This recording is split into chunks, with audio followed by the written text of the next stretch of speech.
who's here, her series of talks here in Manila, which started as a yesterday at UP,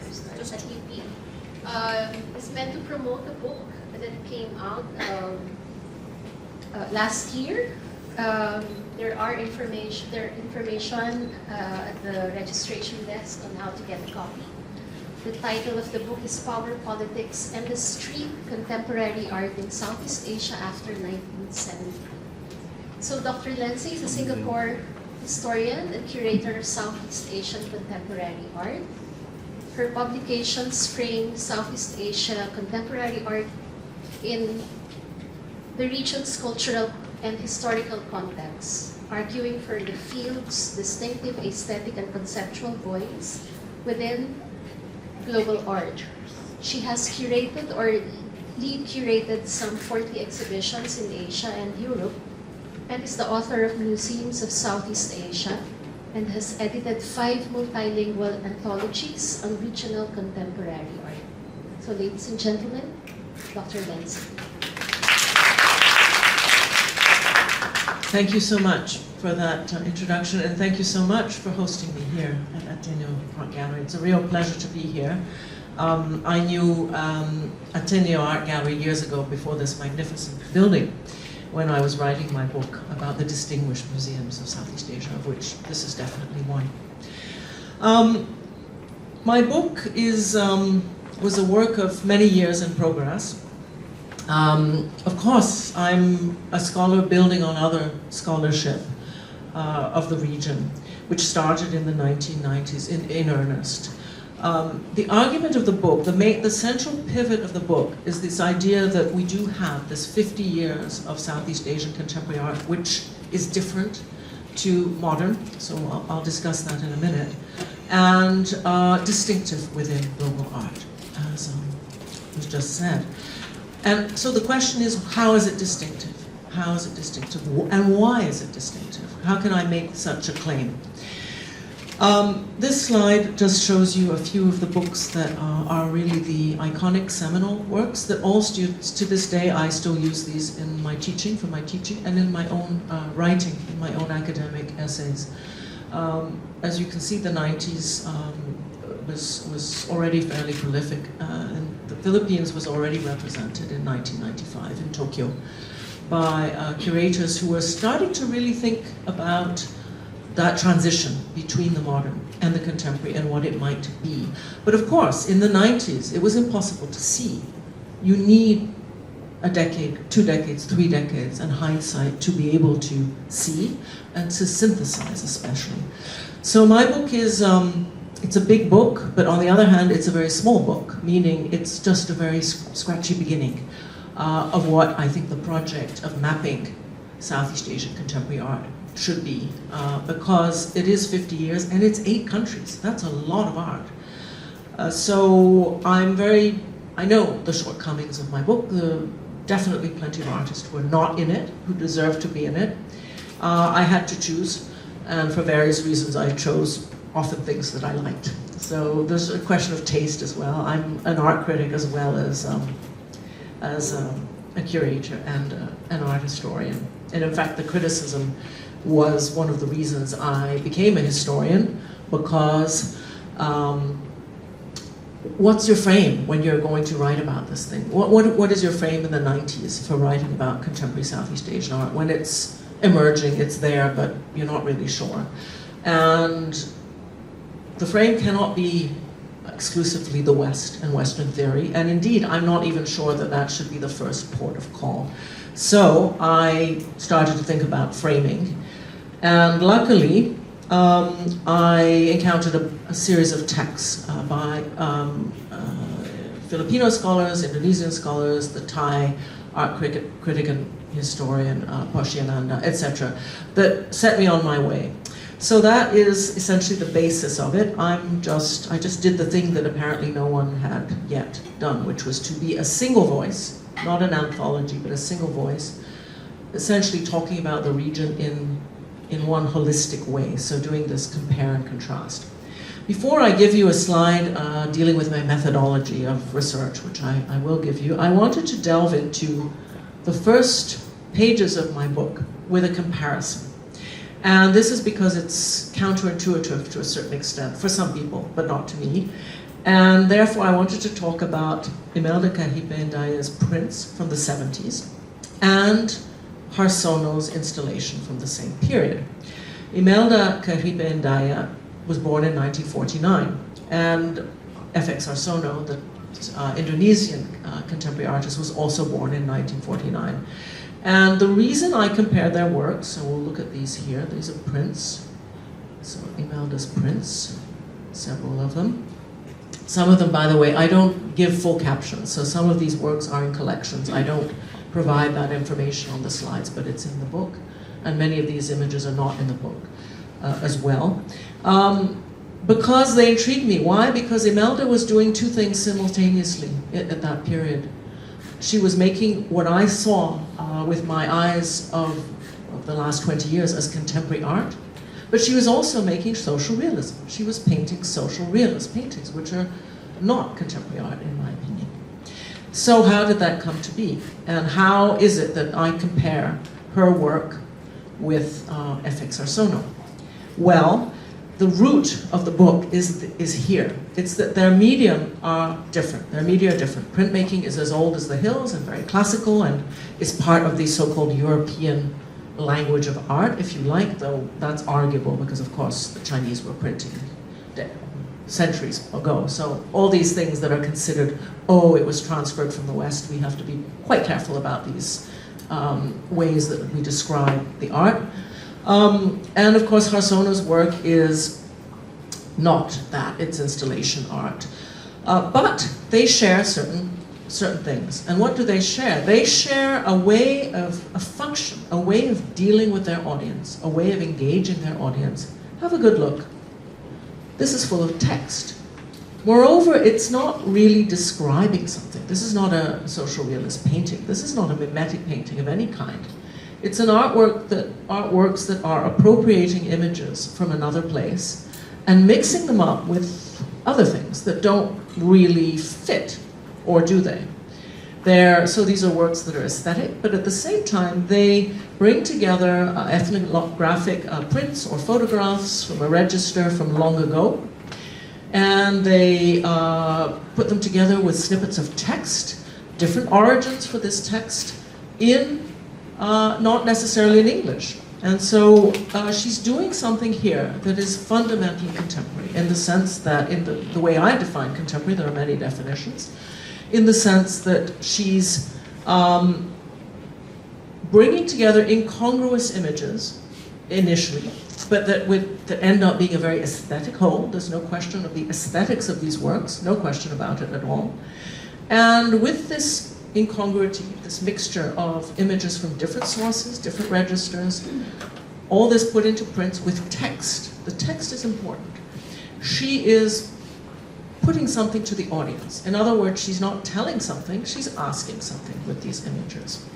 And of course, what she's asking about is even broader than the images would suggest. The images talk about ethnicity and class, of course, because that is an association. Perhaps if you saw these images in another context, they wouldn't suggest that, but in the Filipino context, anything to do with ethnicity is to do with class, and to do with privilege, and to do with social hierarchies. And that's a kind of violence, the fact that those things even exist. And Harsono's work similarly deals with violence, and similarly deals with incongruities, presents incongruities. These guns are made of rice crackers. They're not real guns. Rice cracker is edible, and it's sort of very ephemeral. It doesn't last. You can eat it, and it's pink. He chose pink, not steel blue or gray or black. He chose pink. And what he did, very novel, is he asked a question. So in other words, there's no image of text in the work per se. There's no visual of text. But he puts the question directly to the viewers with the title of the work. That is conceptual. That's a conceptual process. It may not be conceptualism with an uppercase C in the Western sense, but that is designed to create associations, idea associations in the audience. So again, just like Imelda, he's quite literally putting a question to his viewers with the title of the artwork and the idea that you will then respond. So in other words, people say, oh, this is relational aesthetics. Well, is it? I'm not sure. First of all, relational aesthetics from a historical point of view is a terminology that was invented or put forth by Bourriot in the 90s. So I don't think you could call it exactly that. Is it relational? I'm not sure. There's an aesthetic component here that's very strong. I call this work, I classify this work as contextually driven Southeast Asian, conceptually underpinned aesthetics of some sort. So it's a very big and rather unpleasant label because it's too long and rather pedantic sounding. But I think you get the drift, is that these two works share the qualities, the traits that I see in Southeast Asian contemporary art following through right through to today in so many works.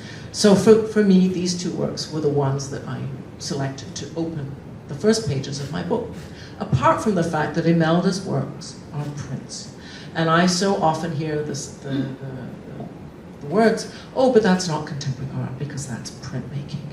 Why are prints not contemporary art? So again, this helps me because my argument is, or my proposal, argument's the wrong term, my proposal for this study that I put together is that contemporary art in Southeast Asia is not about medium. It's about function.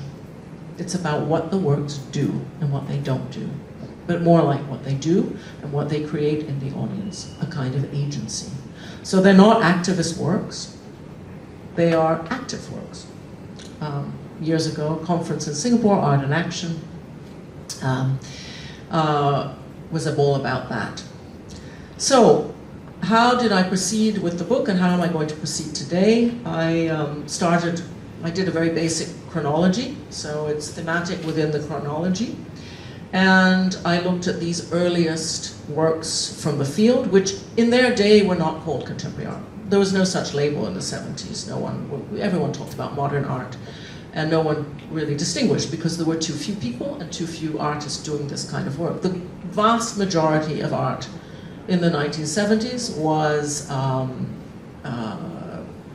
abstraction and mimetic painting of various types, social realism if you were in the Philippines, elsewhere no, we'll discuss that in a minute.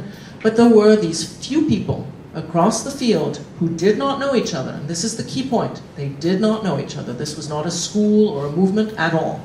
These were very, very dispersed, patchy, either singular people, all alone, or few groups of people doing different things. And I would argue not doing different things for the sake of being different.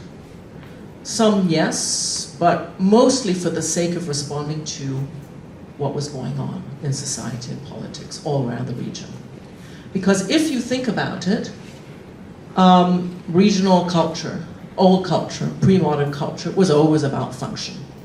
And the artists were not going back to that. It's not about being nostalgic for the past, not at all. It's simply that what had happened in Southeast Asia was fairly unique. You had had a colonial situation for most of the region, excluding Thailand, but definitely including the Philippines, for centuries in some cases, not everywhere. And then you had nationalist movements and decolonization in the 1960s, 50s, 40s, 50s, 60s, etc. And then you had optimistic beginnings all over Southeast Asia, including in Thailand, even though they had not been colonized. But there was this sense of a new world in the 1960s, 50s, 60s, and 70s. And, but the artists, amongst other intellectuals, because there were others, of course, writers and playwrights and poets and so forth, recognized that all the promises of the post-colonial were effectively, things had not really changed. So if you were in the Philippines or Thailand, for example, you ended up in societies that remain highly socially stratified and great poverty in many places, and a class system that was nearly unbreakable in some places. A system also where oftentimes a communal frictions that had always existed had not been solved, and especially democracy was a thing that had been promised, and that's what some had fought for and bled for. The Indonesians, died quite seriously, as did the Vietnamese, to get rid of their colonial masters. And so the Cambodians, some fought, some didn't. The Burmese definitely fought and died for the cause of national emancipation, which was supposed to mean democracy, but it didn't. So this, I think, doing my research, is one of the core reasons why artists started to make a kind of work in the 70s that expressed these frustrations and bypassed the institution, bypassed whatever institutions there were, because in the Philippines there were institutions for art. In many places there were not. Countries were too poor and they didn't have museums. This is true in Vietnam, for example. True in Cambodia is a case apart. Even Singapore was extremely poor in the 1960s. There was one museum, and they certainly didn't do much. They did everything all together, natural history and modern art and so forth. So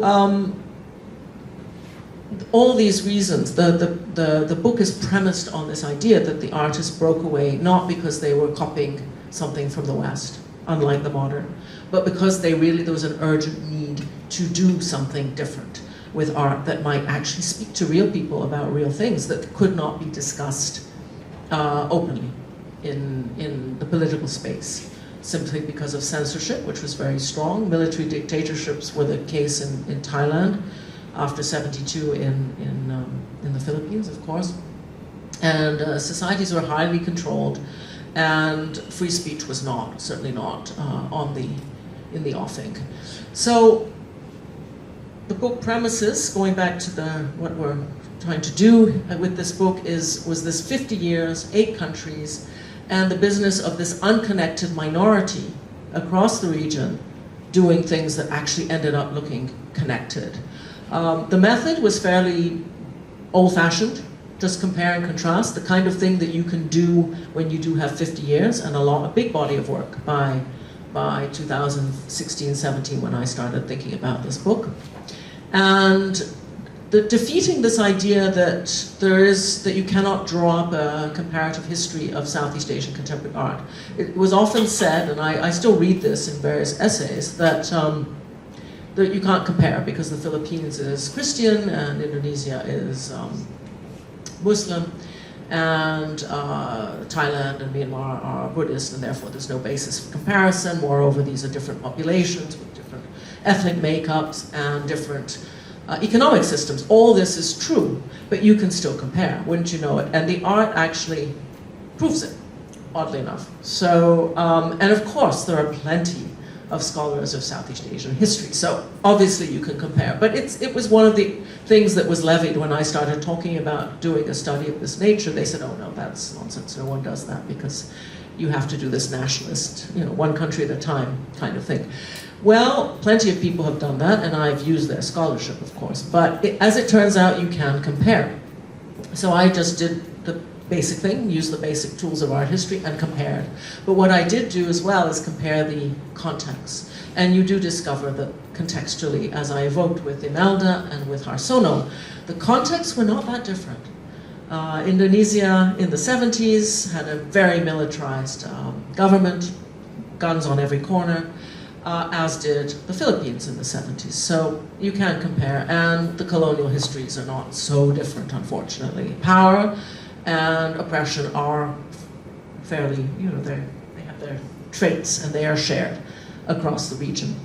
In terms of the method, I evoked earlier that I built on the scholarship of many, and they're all cited. I have a very long bibliography for the book, and I especially used other disciplines as interpretive material. This is very important because I look at economics, I look at politics, I look especially at history. Why? Because there's a big strand of Southeast Asian contemporary art that uses history as a kind of straw man, as a way into discussing power.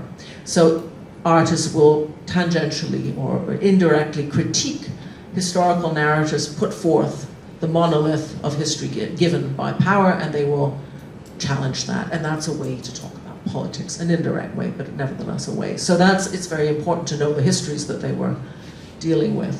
I used Elkins, who tells us in 2007 in his famous book about global art history that it's okay to not just use art historical scholarship, you can use other things. I mean, obviously you can, but it seems that we need the authority of Elkins to be able to do the things that we need to do to build a scholarship from Southeast Asia about Southeast Asia.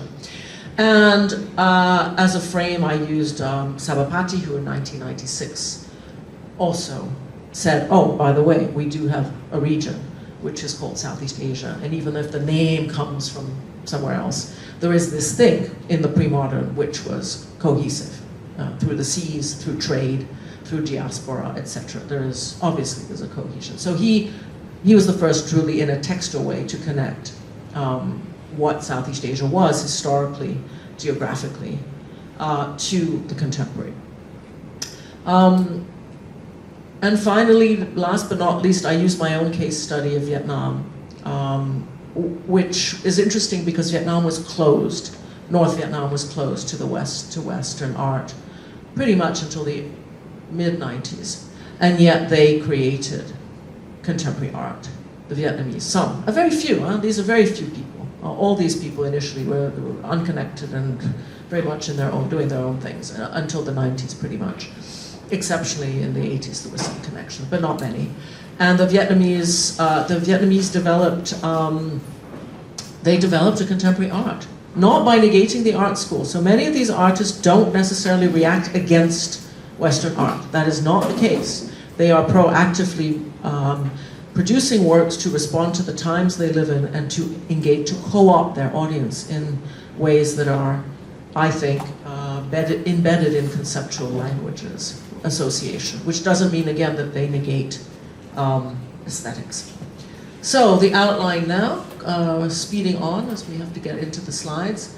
Well, just remembering the pre-modern, that's important. So that's Sabapati, 96, but it's also obvious because the artists actually mine a lot of pre-modern images, and as we saw in Imelda's work, she's looking at things that are pre-20th century in terms of the text that she's inscribed into her works and even the ethnographic references and so forth. We think about figuration and the fact that we have to think a little bit about the transfer of the modern. We can't really get away from that, unfortunately. Some of us would like to sometimes, but we have to think a little bit about John Clarke, and so I get into that in the book, the transfer. Why? Because in my conclusion, I really do draw a line between the contemporary and the modern. In other words, what I discovered with the study is that the methodologies of art making are quite distinct. And so I use Antoinette, 2014, who did a fairly decent study of these distinctions. And so I rather have other people do the work, and so I used her. And so essentially we won't go back on that too much, a few slides just to get into that. And then we'll jump into the 90s, which is really where you start to see how the artists in the 90s around the region, the early artists are joined by the later artists, and the early artists are still producing. Imelda does not stop her career in the 80s. She's still producing today, and certainly in the 90s she was very, very productive still. And other artists who join in, and we'll see how, or I will attempt to prove to you, that the artists of the 90s coming right through till this century, 2025, continue to use some of the tools, some of the methods, some of the modes that they that people had started to use in the 70s. And I'll split the talk into various, I try to structure it a little bit so that we don't get lost because there are a lot of slides. And then at the very end, I'll stress again how important the field is to the global art scene, because it is my belief that the artists of Southeast Asia, or at least this kind of coterie, are doing something different and new and important that has not been done, and that is even more important today, I would say, because of the way the world has evolved in the last 10, 15, 20 years. So this is a slide to remind you of the fact that even in super modern, very rich Singapore, ordinary people still have traditions that go back to the village and that deal with, that are based somewhat on superstition, and that these things integrate our everyday life. We have not abandoned, in Southeast Asia, including in Singapore, the mixing up of tradition and everyday modern life, super fast internet, etc. And this is a picture, a couple of pictures that I took literally, I think, a year ago or something like this. So take that just as a framing tool to what subsequently are using and what etc. Modern painting, okay, it's a thing. It came via transfer, if you believe Clark. He will tell you that artists were selective in the way they deployed Western painting. The medium was new. Okay, it was a Western. I don't think you can argue with this. Oil on canvas was not Asian. It was brought. Similarly, the kind of pictorialism that we see in these images came via transfer from the West, and the signing, the idea of the signing artist is also a key thing. That is not something that really had been much used in Southeast Asia until the modern. And modern painting was embraced, of course. The technology was learned very fast, and especially the techniques were learned very, very fast. The techniques being composition, shadow, light, chiaroscuro, that kind of thing, and proportion, and the things that came to Asia from the Renaissance, actually, way back from Europe. So all these things are learned very fast. It's a learning curve that I think it took the West some 600 years, and it took Asia some 20 years, arguably. Raden Saleh in Indonesia, within a decade, had mastered Western painting such that he sold his paintings in Paris to very high dignitaries. I think even I think one of the kings, there was a resurrection of the monarchy for a brief period. So the techniques are learned. Fast forward to the mid-20th century, post-colonial optimism. This is very clear in these images from around the region, Indonesia, Thailand,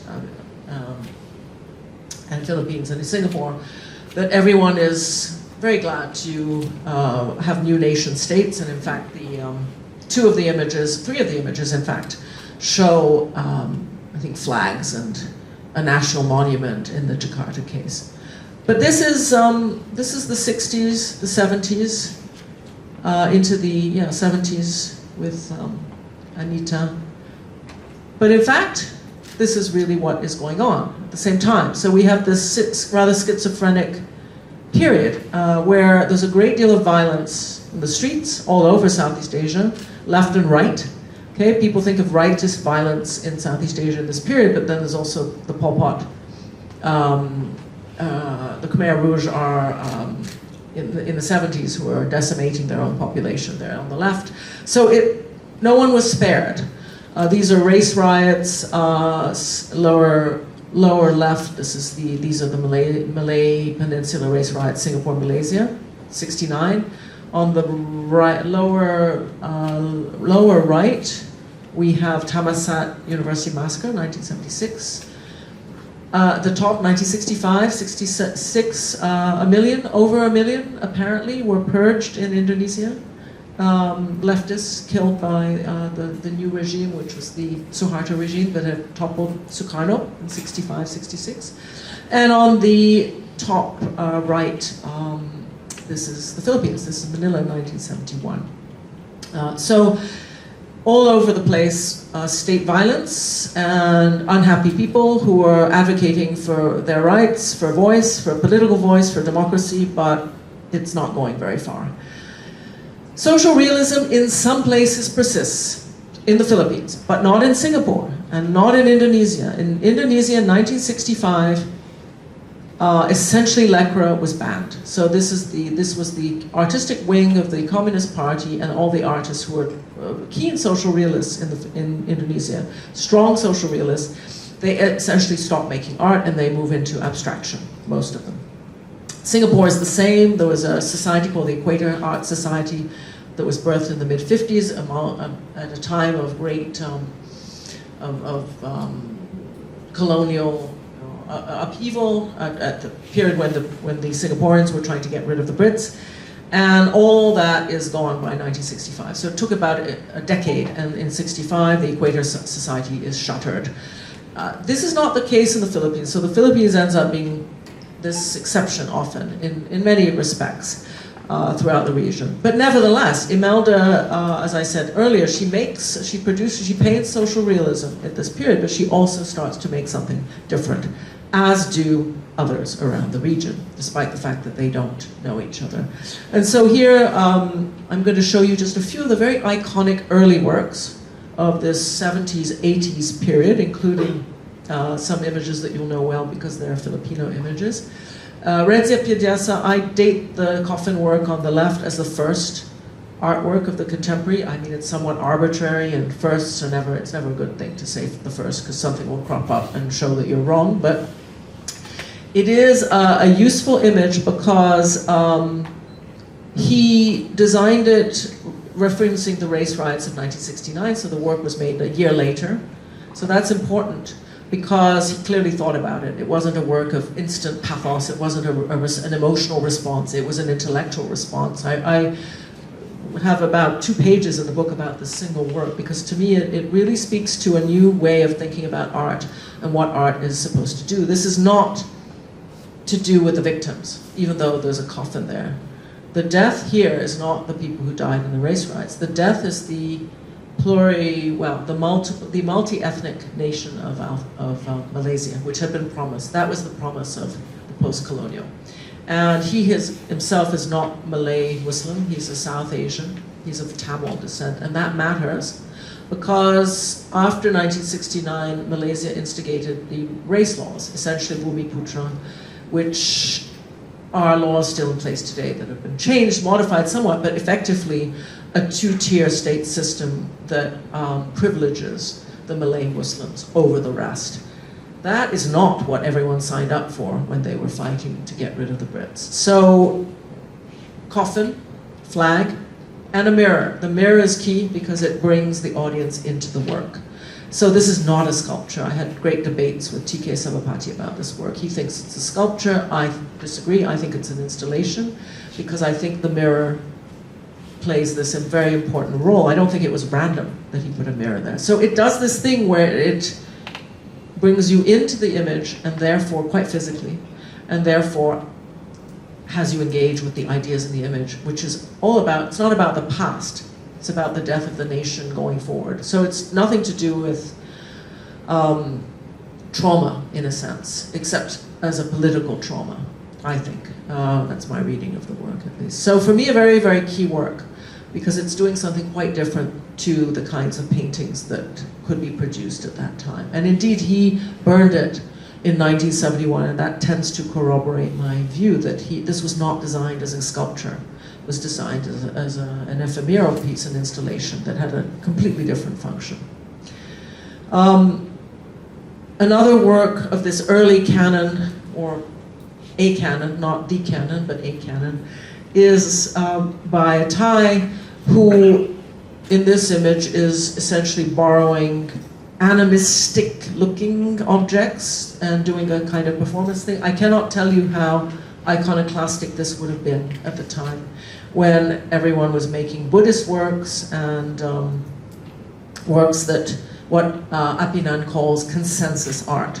So art that supports the nation and supports the regime and supports power. This goes completely against it. Now, it's not in your face political, it isn't political, I would argue. I would just argue that it's a kind of low-key resistance to structures of power in a very broad sense. So I'm not trying to squeeze politics out of this work, but it is, to me, it's so different to everything you see in Thailand in this period.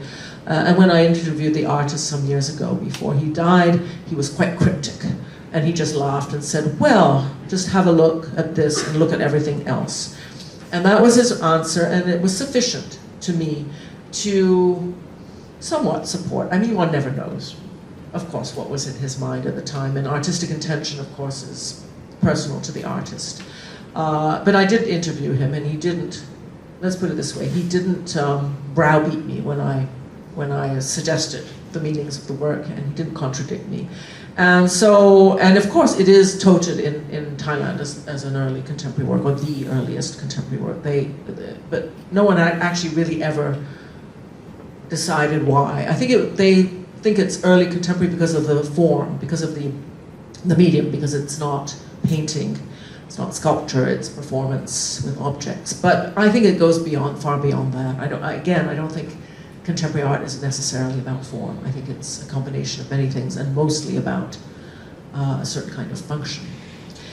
Again, this is not installation, it's not video, it's not performance, it's 2D art, but this is deeply, clearly contemporary art. For the same reasons as I advanced earlier regarding Imelda's art, because she's bringing together, she's building a highly, an incongruity here with the histories of the Philippines, the brutal histories of the Philippines, moreover, and this idea of tarot as chance or superstition or something somewhat spiritual, and all these things that have nothing to do with history. History is very Cartesian, theoretically, and there's one history, whereas tarot has all sorts of other connotations. So I think this is, to me, an extremely clever work, and I deem it to be conceptual with a lowercase c, in that I think it's designed for you to create associations in the reader's mind, in the looker's mind, that are not in the image.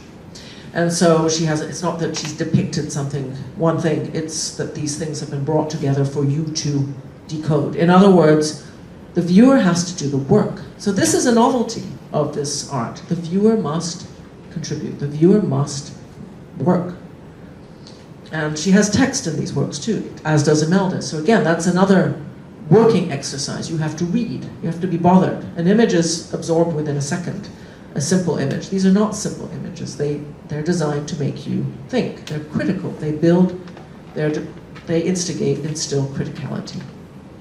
Similarly, Tang Da Wu in Singapore, using vernacular tools in this case. There's a section in a minute about all these artists using vernacular modes from throughout the region. Puppetry is a very old and very popular form. So he's used puppetry to talk about modernity in Singapore, but modernity in a critical way, because this is a period where HDBs were being built all over Singapore, and where Singapore was getting rich, and Singaporeans were starting to hire foreign workers to mind their children from around the region, from around the poorer regions, shall we say. Singapore was extremely poor until the 70s and 80s, and then it got very wealthy very fast.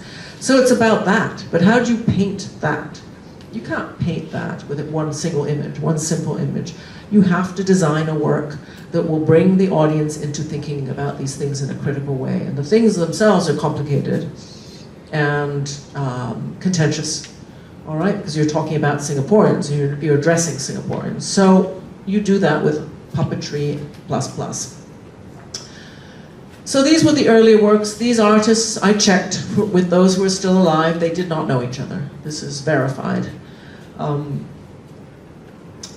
then from the 80s onwards, the late 80s, artists start to mushroom up all over the place, responding to these same issues all over the place.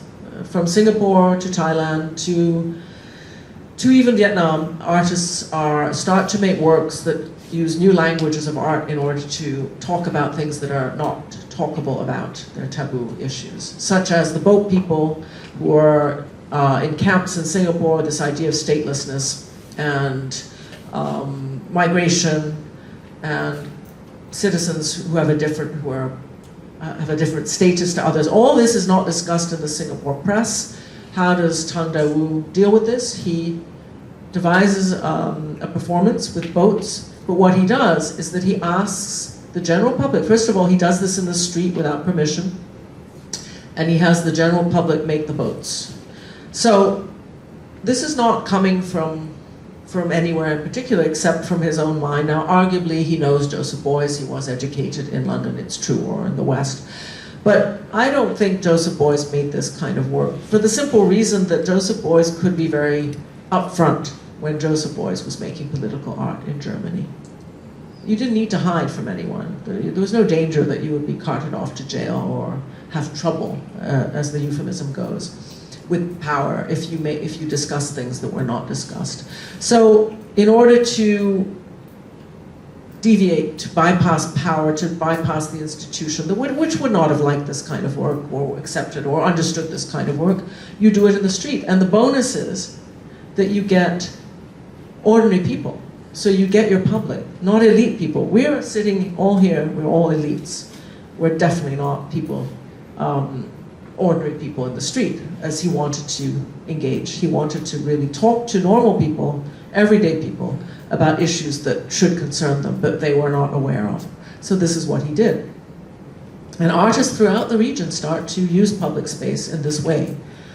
Navin put up a work in Chiang Mai in the public library. This is a work that's very famous because it then was modified and curated by Apinan for Traditions Tensions, which is one of the great exhibitions of the 90s that started to look at this idea of contemporary art in Asia, not just Southeast Asia, and criticality and the languages of criticality in Southeast Asia and how they may differ from elsewhere. And in this case, these are bottles that contain images of an impoverished underclass in Thai society. Thailand's a bit like the Philippines. There are strict hierarchies within the social strata. And so these are people who would never have been imaged. They would never have had their portraits taken and put in an art gallery. So he did that and but he put them in the public library to make sure that he would get access. Similarly, Li Wen, drawing attention to various issues. None of these works have a reading, a singular reading. They are all very open. They're all aesthetic. I repeat that because contemporary art, conceptual art in the West is often not. It's divorced from the object. So these works are very much still present, visible, tangible, aesthetic, engaging, compelling, all those words that we use, and seductive. They draw us in. And of course, who wouldn't be drawn in by Li Wen running around nearly naked, yellow, in the streets? A very compelling and gorgeous and provocative image. And he did it everywhere. He did it in Europe, he did it in London first. But a very seminal work, dealing with ethnicity, dealing with racism, dealing with many things. It depends where you are. The context dictates the reading. So there you are. Early 90s, already artists are playing with context in their works. I call that conceptualism of a kind. A very seminal work also by Amanda, that she's performed in many places, and here we have Amanda and Imelda. This was 2013, a big exhibition that I curated in Bangkok about conceptualism in Southeast Asian contemporary art. And a work that travels very well, and I would argue that all these works travel very well beyond the region, because it's actually about distance and about communication, but she's using these vernacular elements from daily life, bean sprouts, cups of tea, and just assembling strangers. And I've curated that in many places. It always works. Hanoi, public space, very provocative. This is a gay artist who, obviously this work was up for no more than an hour at the time, but he braved public space. Why? Because he did not want to put it in an art gallery. In an art gallery, your audience is very limited, and it is not the people you want to talk to. And in an art gallery, you would not have been allowed to show this, of course. I mean, it's fairly upfront about what it's talking about.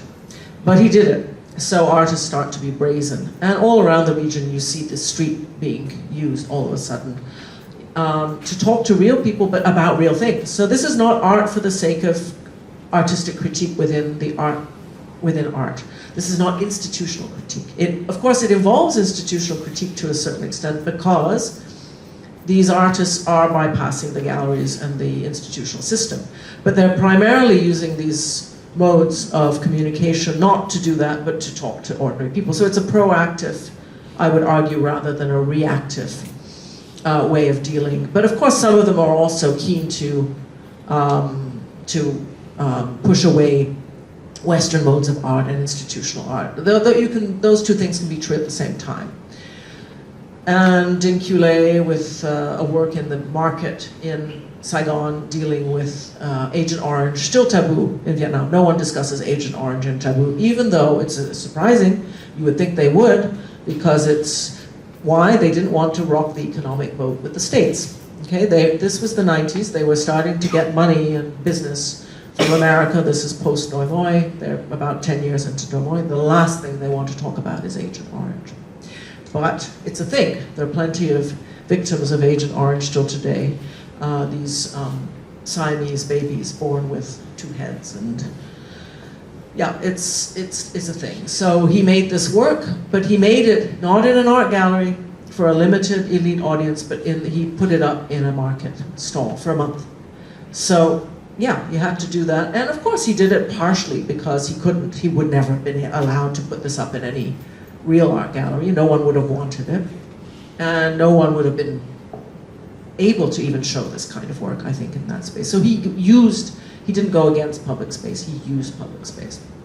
And one of the sort of king of all the works of Southeast Asian contemporary is Suti Kunavichanyan's history class, because he talked in this work about eradicated histories of modern Thailand to do with state violence. And so he literally put up a desk room, a schoolroom in the middle of Bangkok on the street in front of the Democracy Monument. So it's a very key place, and therefore he engaged all passers-by. And more than that, it wasn't just plonking the classroom in the middle of the space, it was getting everybody to do a rubbing from these desks, which then they could take away, they could take it home. So for me, this is, if you want one artwork that defines this idea of the contextually relevant conceptual underpinnings of Southeast Asian art, it is this, because via association and via action, the public actually owns the history that they have not been allowed to own, because the state textbooks in Thailand to this day do not talk about incidents such as the Thammasat University massacre, which is what is depicted on this desk, 1976, and these students who were mowed down on their campus, unarmed students by the state. You can't talk about that anywhere in Thailand. Today things have changed a little bit. So how do you deal with that artistically, image-wise? How do you get people interested in that idea, but more than that, to create agency so that people can reappropriate their own history, which, yeah, it's a very brilliant work, which has its sources in Thailand and the lived history of Thailand, I would argue. And of course, the vernacular aspect of the work was very friendly as well. The idea that this carving is not something fancy. Everyone can identify with this carving. Everybody's granddad does carving in Thailand. Not quite, but being a bit exaggerating. But everyone relates to this. This is not unfriendly as a medium. It's a very friendly, compelling kind of medium. And Navin again, and more artists right through till today, making artworks in the public space as a means of drawing in audiences that are, at the time, drawing in audiences that are, that they might not get otherwise. So now I'm going to sort of skip much faster through sections, because I've divided the some of the key images from the field, not everything for sure, into sections, bearing in mind many of these artworks could be in multiple sections at the same time, to show you the various directions and the various methods that are used by artists in the region over this period. The early 90s is a period of very rapid urbanization in all of Southeast Asia, including even in Vietnam. Of course, Manila becomes a megalopolis at this point, as does Bangkok, as does Jakarta. Those conditions are tied with, of course, with capital being injected from the global north into the global south. Economics play a huge part in urbanization, obviously. And of course, consumerism is part of that story. And the idea then of what becomes to these societies as all this has taken place. Well, how do the artists deal with this? they deal with this in various ways. This is Candetta's, we saw this earlier, I don't have a caption on the slide, it's from 1975. At a time when Jakarta had a split identity. So half of Jakarta was slums, awful slums, and half of Jakarta looked like New York. So that's a reality. That's how Jakarta presented in the 70s, because the Americans are already injecting a lot of money into the Indonesian economy. Why? Well, not because they're philanthropists, okay? Because it's the height of the Cold War, and Indonesia is very right, and they want to prevent any kind of communist or leftist insurgency recurring in Indonesia. So they're helping development. This was also a thing in the Philippines, of course, same period. So all these things are, wouldn't you know it, similar around the region, and wouldn't you know it, the artists find ways, comparable ways of talking about those things. Those things are complicated. They're layered. They're tensions. Tensions as a thing are hard to depict. So you do this in the way of Candetta's by bringing together a very classical image that everyone knows, so these are images that are highly legible, with a kind of cliche of modernity, of lewd, Western modernity with the jeans and the woman, etc. So a somewhat caricatural image, but very effective at the time, that got people talking. And I went back to the archives to actually see what the reviewers had said about this work, and it was reviewed. It was shown in a public space, but not in a somewhat government space, but a friendly government space in Jakarta, and in the part of the city government's spaces. And there was art criticism at this time. People did talk about this work and what it meant and what it talked about. A decade and a half, and we're already in the late 80s in Thailand with the very famous Montian, he's not known for social art. People think of him as dealing with Buddhist issues and spirituality, but actually it turns out that Montian, like all artists, was sensitive to what was happening in Thailand at the time.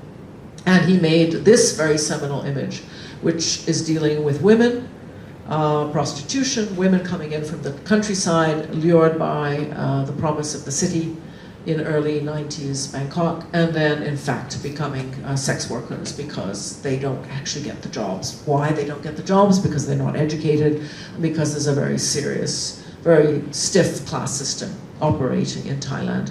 And so with this medium, which is somewhat, I think, derived from Arte Povera, he had spent some time in Europe and knew what the Italians were doing in the 70s. He made this image, but a social image, which is it's not sculpture, and I would argue it is installation because there are variations on this work. It can have a sponge, it cannot. He wasn't fussed about people moving the bits and bobs of the work around. And so I, somewhat stretching it, call it installation, and it certainly is something that is dealing with the times that are complicated in a way that I think clues people in. In other words, it's decipherable. It's also aesthetic. Hoi Chong, same period, and now I'm progressing sort of somewhat chronologically in this section. A work dealing again with class distinctions, which are arising out of the urban, how Malaysia is becoming more urban and richer in some quarters, but certainly not in all. Notice the mirrors. This is a bad picture of this work. I should really have another picture. I should have a picture showing somebody in the work, looking into the mirror, because again, I think that the point of the mirrors is to do what Piedasa had done 2 decades before in 1970. I speculate. I've never asked him. I should. But why these mirrors? Of course they're to integrate the viewer. Of course it's to create a kind of ongoing discussion with the viewer. Otherwise I don't see the point of the mirrors. So I should really have a figure looking in there, but it's a hard to photograph piece.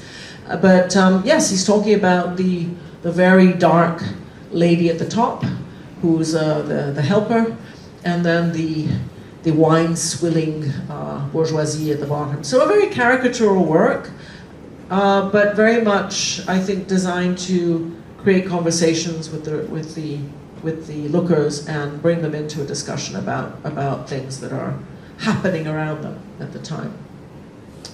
Vincent Liao, Singapore. you see how across the region, and these artists don't, at this time in the early 90s, do they know each other? Some may, because of arts. There was a big exhibition, a grassroots type exhibition organized in Australia at that time, which started to invite these people, and they could have met, possibly. Vietnam artists also, these artists definitely didn't know what was going on in the rest of the region at this time in the early 90s, and yet they're also producing very cheaply, by the way. All these artworks don't involve money, they don't involve materials, they're very cheap to make on the whole. And in this case, this idea of the new classes developing in communist Vietnam. Vietnam is a case study because it is communist to this day, and yet they introduced capitalism in the late 80s, as did China. And so this creates a huge social dichotomy that is never addressed by anyone. It's a complete taboo. To this day, you can't really talk about the fact that Vietnam has now developed social classes, which are anathema, in effect, to communism. It's supposed to be eradicated by the communists, but of course. And so this work is a way of talking about that in this cryptic way, and I think it's very effective. I can imagine seeing this in real life. It's a highly uncomfortable image. This harness that he's wearing is master servant, designed to make you uncomfortable.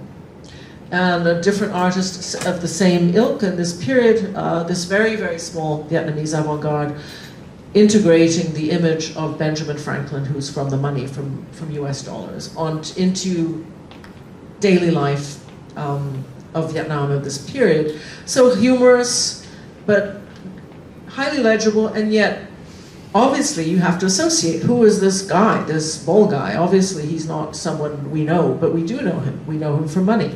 And so arguably this is pop art. I suppose you could put that label on it, but I'm not sure it's doing the same things that pop art did in the West some 20 years before. Possibly.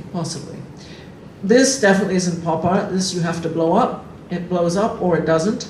And so this is all about rural Thailand at the time of the financial crisis. This is the Asian financial crisis. Big, big event. People have forgotten, or those of you in the room who are too young weren't around, but it was a big deal. And it was a big deal not just because of the economics of it, but because it really questioned, it really made people think about, oh, what have we done in the last 10 years? There was a lot of that. A lot of intellectual and philosophical soul-searching in the intellectual classes of Southeast Asia. And the artists think about that, but they also think about it in terms of agency.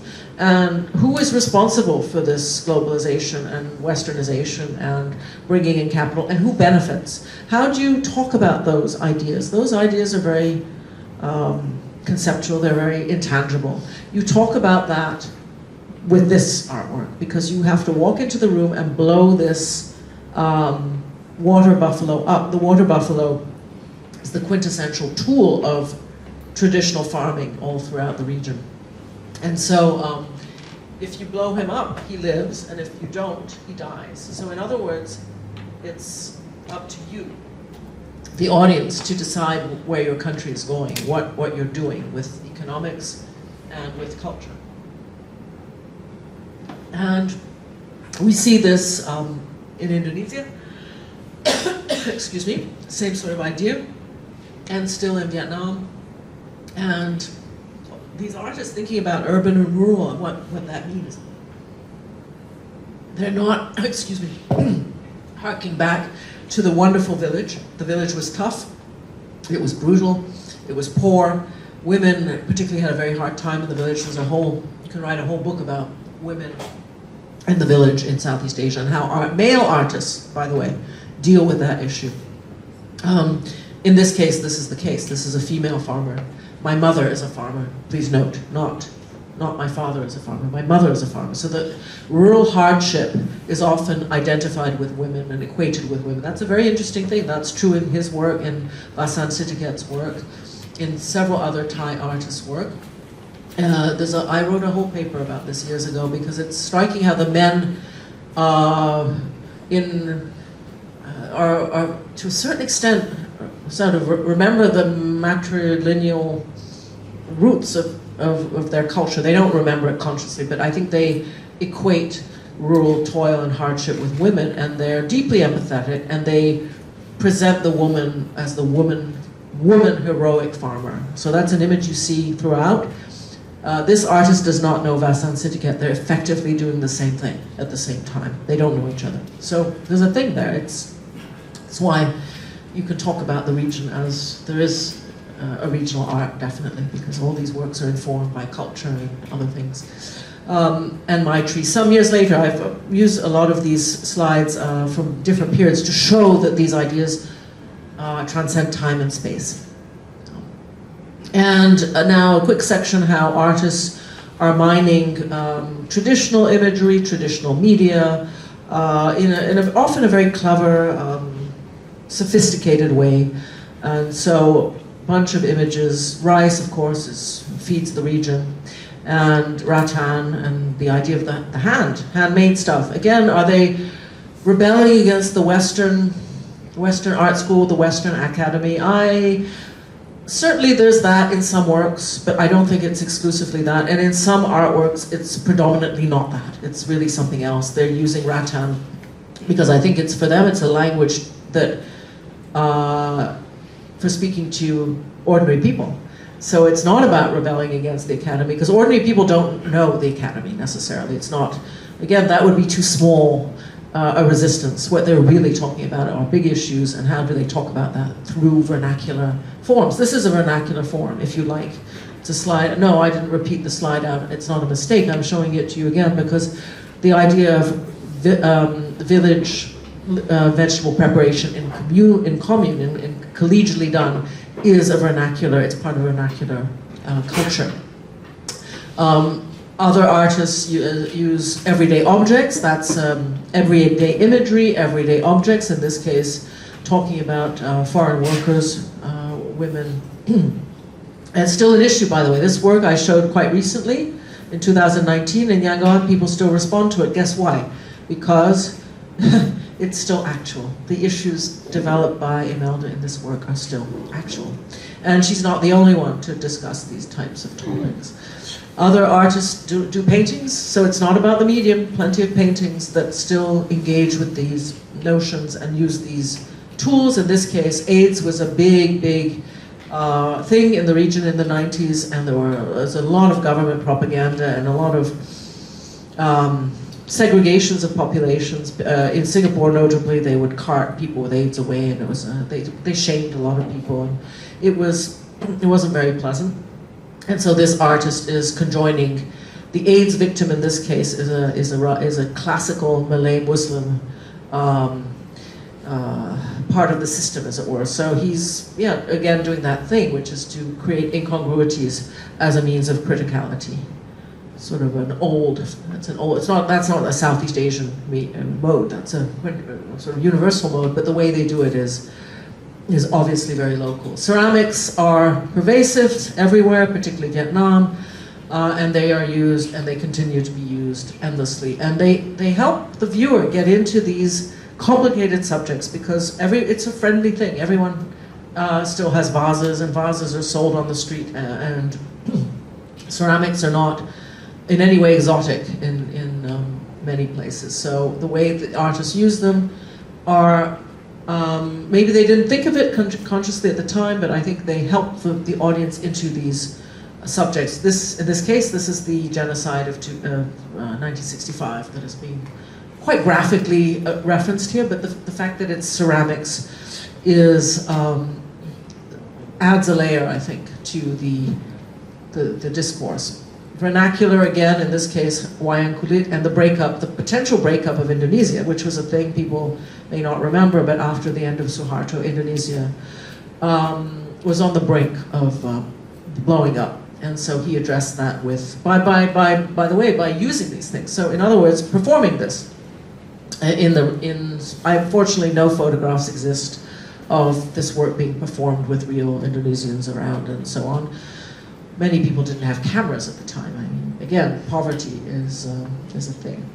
So Alwyn, vernacular or household objects, in this case the piano, and the fact that it can be used. So oftentimes these artworks have engraved histories on them dealing with many issues, but they combine imagery and the idea that you can play and therefore engage with them, facilitate that engagement. Vernacular, again, sarongs printed with imagery dealing with, in this case, women's rights in Indonesia, which despite the Malay matrilineal history of Indonesia today is fairly anachronistic in that regard. The men do still dictate the terms in most households in Indonesia, so dealing with that.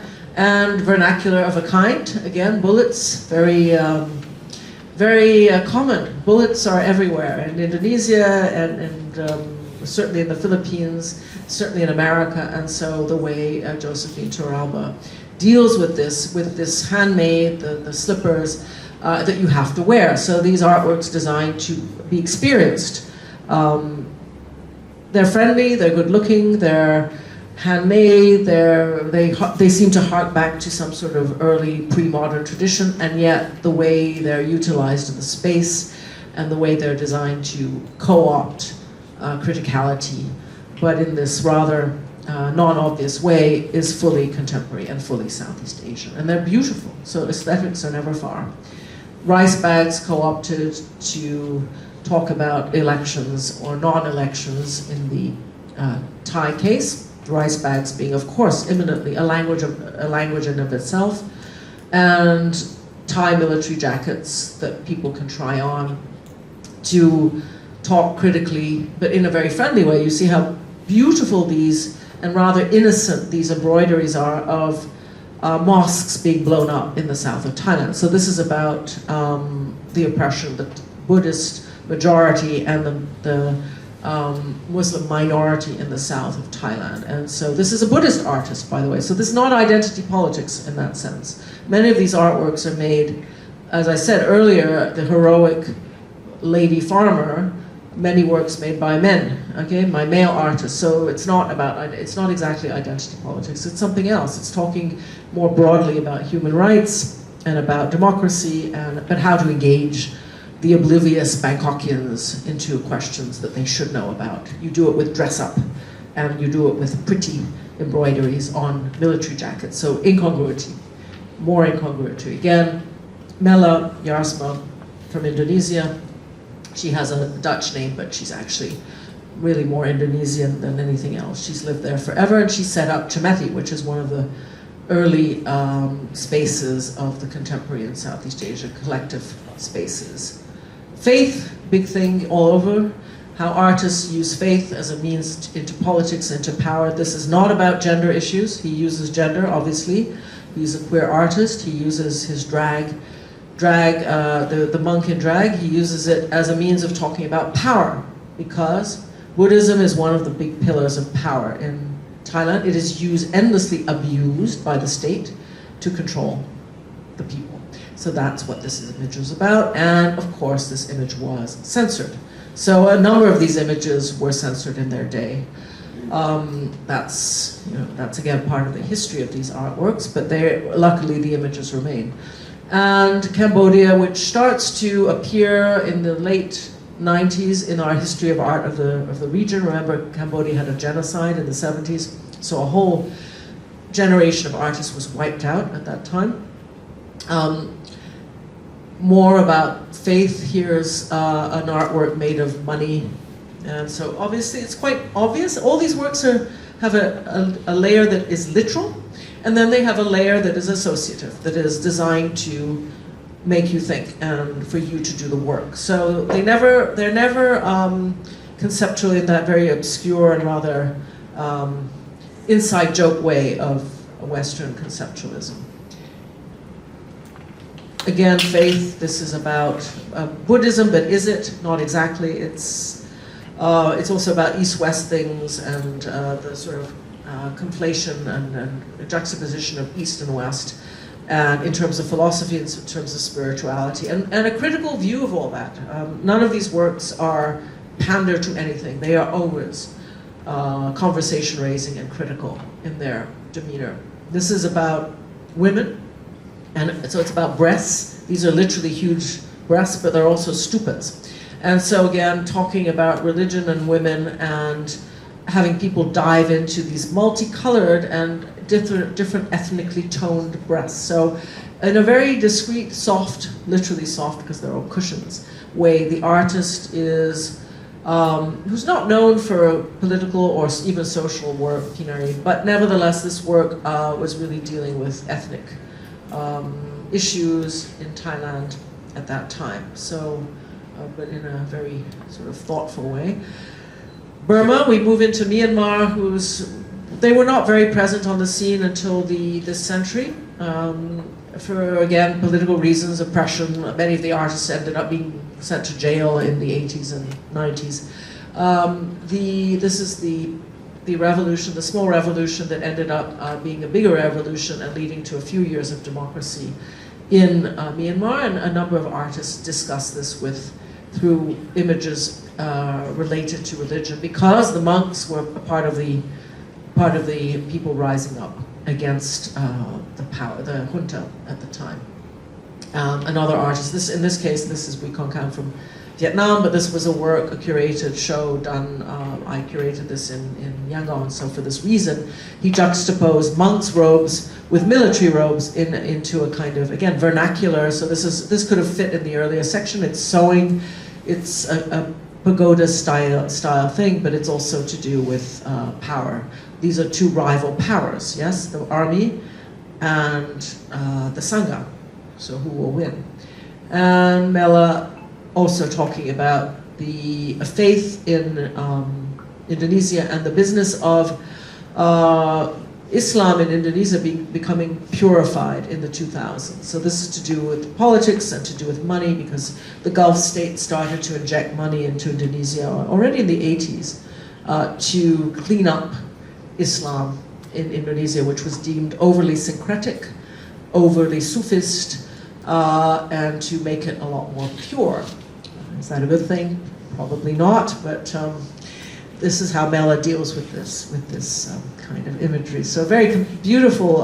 This is a video of work, but I never trust video, so I have still images. But I invite you to look online and see the work as a video. And again, referencing faith, referencing this kind of cleansing that is to do with Buddhism in Cambodia, but a critique actually of industrial plantations that are not even owned by the Cambodians in Cambodia. So you have to know, you do have to do the work, because otherwise, oh, what an attractive image this is, and of course you have to see the trees and you have to see the tapping, but you can get there. The image speaks for itself. You actually don't, if you spend the time and you do the work, it is decodable, but it's also good looking. So how artists use elements from tradition, from faith, to lead you in, to co-opt you in, to enlist you into complicated ideas. And I think we're coming to a last section, and then I'll conclude, which is how artists really deal with the history, memory, and nation, and of course in a critical way. And Imelda is among the first. This is not just some image. This is about the Philippines and about its history and about what the nation is in the 70s under Marcos. Okay, and so to do that, you bring in certain types of images that clue in all those different ideas. We saw that earlier. Basan, in this case, history, this is the Thammasat University massacre 20 years on. And the fear that artists had in Bangkok, a few artists in this late 90s period, is that everyone had forgotten about this massacre, which was state violence against unarmed students. And so what he did was he got the press images from the archives that were never published in Thailand. These are from the AP, the International Press Corps. And he made paintings, he produced paintings derived from these images. And they're very spectacular. I saw them when they were very first produced. He showed them at Chatuchak Market. And he showed them, very interestingly, unfortunately I have no period images of the setup. He showed them as a kind of frieze going around the space. It was a very small, popular gallery in Chatuchak, which is a Sunday market in Bangkok. And they looked like Buddhist murals. So, and they are like Buddhist murals because he has the emblems of merit in there. So he's brought together code from religion. He's brought together press images from the past, very violent, and he's repainted them in this more stylized way. But of course, it's all about history. This is long gone. People label this a trauma work. I think it's a lot more complex than that. I think it does more things than that. It's not, when I write about it, to me it's not exactly only about the victims. It's about history and amnesia, and that's a problem. And it's a pervasive problem around the world. Increasingly, history seems to not be fact-based anymore. It seems to be subjective. So he's reminding everyone of something that happened 20 years ago and that has completely eclipsed from the books. And so he, and then Suti, with this work that I described earlier, same image, same scene, same images from AP, all borrowed, and Manit, all used the same images to talk about this history of violence, state violence in Thailand, and how people have conveniently forgotten. They're shopping, they're buying, they're consuming, but why? They shouldn't forget. And so, very effective tools. I've shown these works way beyond Southeast Asia. Everyone understands. Audiences in Europe, even though they don't know the incidents, they don't know Thammasat in 76. Thais don't know Thammasat in 76. Everyone understands these images because everyone can relate to an obliterated and eclipsed history. It's, the French did it for years with Algeria and so forth, and everywhere. It's a thing. So it's interesting how these works are deeply local, fundamentally local, and yet how they translate. And Lee Wen, talking about Singapore's very sanitized history. They like to talk about Raffles, the beginning of Singapore, but in fact, who were the first in Singapore? It was Muslim Malays, wouldn't you know it? But that's not really part of the history. So this is Lee Wen talking back to Raffles. So he's elevated this podium and he's giving Raffles a lecture. So it's not direct. It's not directly critiquing monolithic history as per written by the Singaporeans. But you get there in the end if you're prepared to do the work. And I've had a couple of students, undergrad students, written papers about this work, and there's a lot you can definitely write about this work. Very rich, clever work. Deeply conceptual, because you have to do that association thing. So not, again, lowercase conceptual, deeply associative. Dinkule, history is, again, in this case, the victims of Pol Pot. He used photographs. A very empathetic work.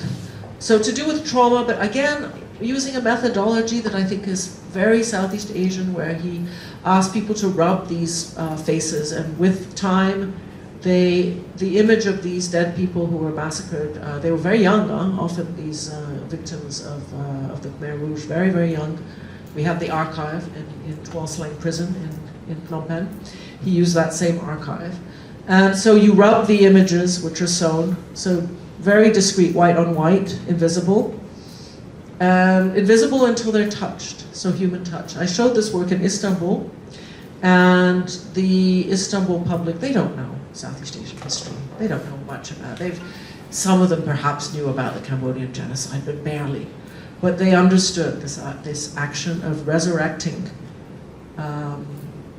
murdered people with their hands. Over time, the threads accrue dirt, oil, over time, long process, very meditative.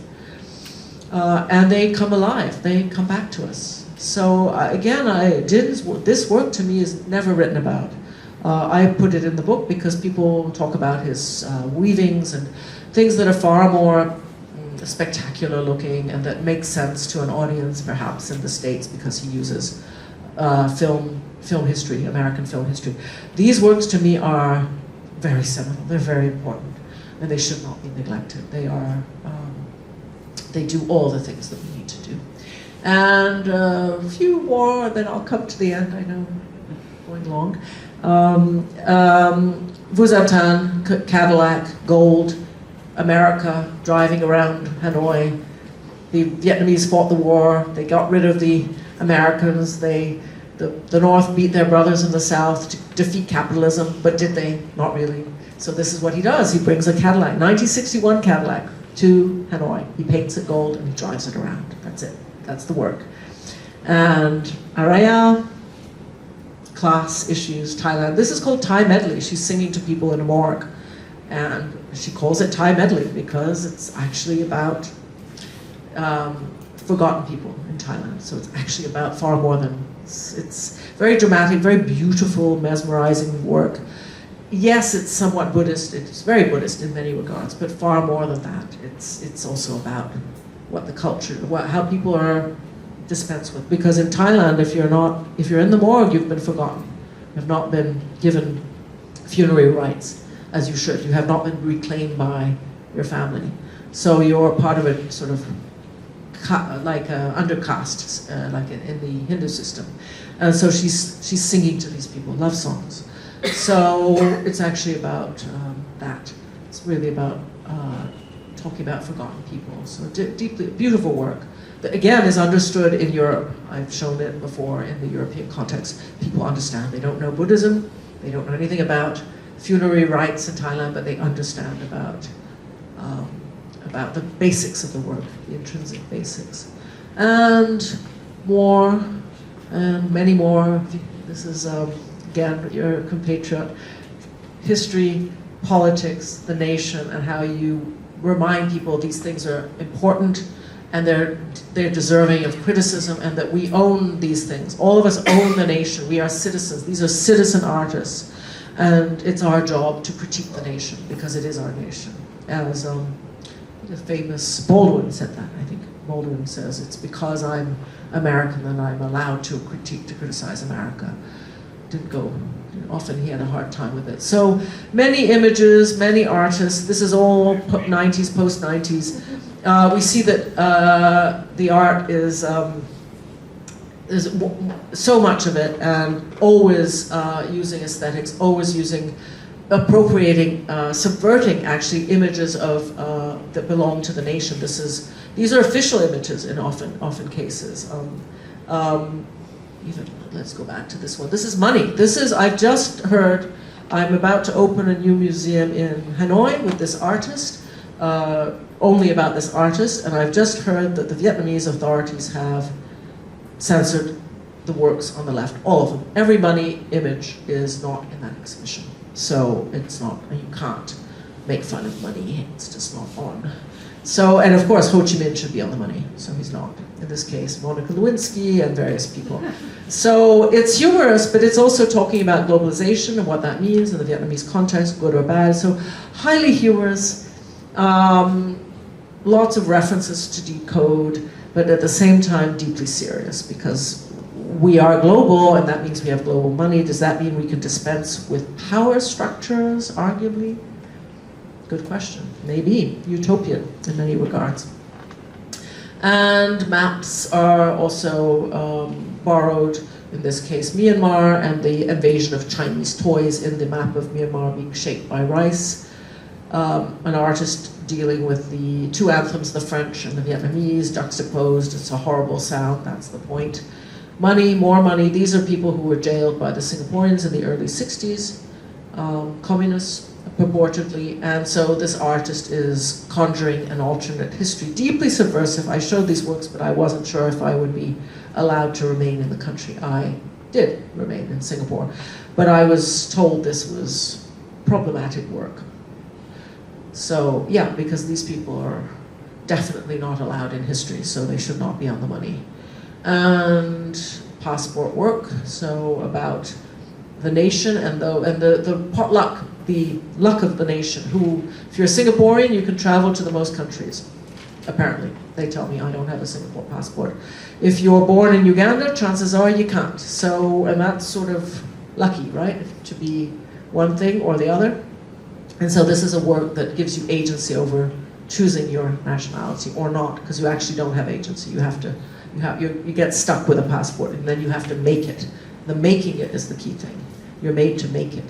And it's quite difficult, actually. I did it. It's not, if you're not very dexterous, it's quite difficult. And nearly last slide. your compatriots dealing with the system in the Philippines, business of the crown, and the families who still arguably rule the Philippines. I don't know, you can tell me.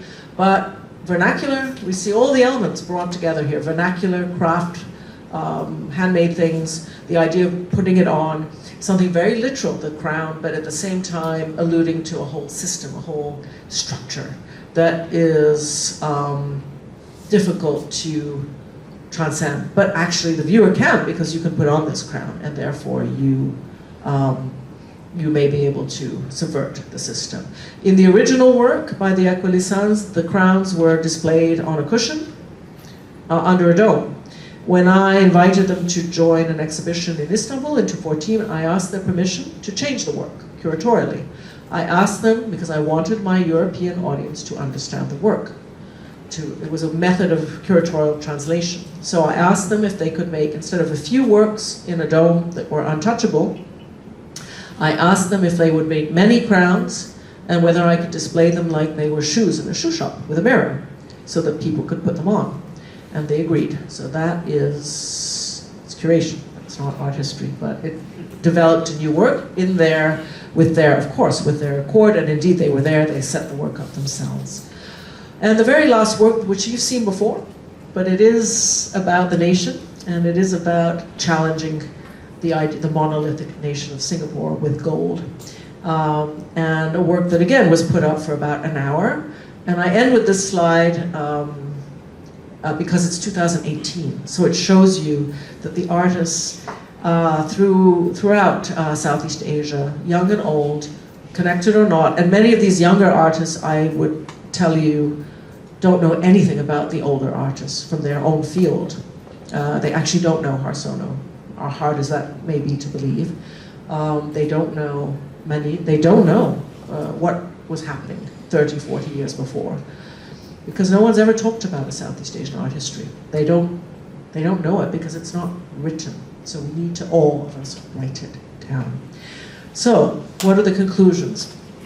The book makes a case for these new idioms, and that they emerge not from transfer, that they emerge not like the old stuff that came from the West, that they emerged from local need, from methodologies that were even local in many cases, from a need to connect to local people, real people, not gallery people, not elite people, not people buying art. Many of these artworks, by the way, can't be bought. They're not, they're gone, long gone, disappeared, destroyed, or they were performance works which can't be bought, etc. So these are definitely not designed to be commercial for the most part. So this language I put forth to you, I propose, was produced by these artists because they deemed that the kinds of works that were around them at the time were not sufficient. They were inadequate to not just expressing the times, not just painting the times, but engaging the times, that active verb of engagement, of contending with, of drawing in, and of especially drawing in audiences, of bringing people into these ideas. I suggest that many times they were proactive, that what they did was not a reaction against something. Many scholars have suggested that was the case. I don't think it was necessarily not the case, but I think there's a lot more to it than that, and moreover that that the works were aesthetic, and they combined this thing, aesthetics and concept, in a way that often isn't the case elsewhere. That they did that thing that Claire Bishop says is lacking in Western art. We've seen the diverse idioms across the spectrum. I could have shown you, I cut, if you can believe, many slides this morning so that we wouldn't go too long.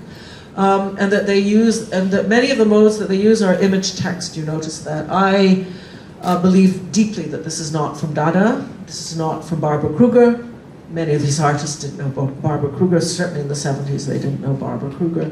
I think it comes from the history of prints, the history of communication in Asia, which oftentimes is to do with popular art and prints that have, because people didn't have money for books necessarily, so prints and public information was often developed with images as well. If people were illiterate, they saw the image. I think there's again a history there underpinning this use of text.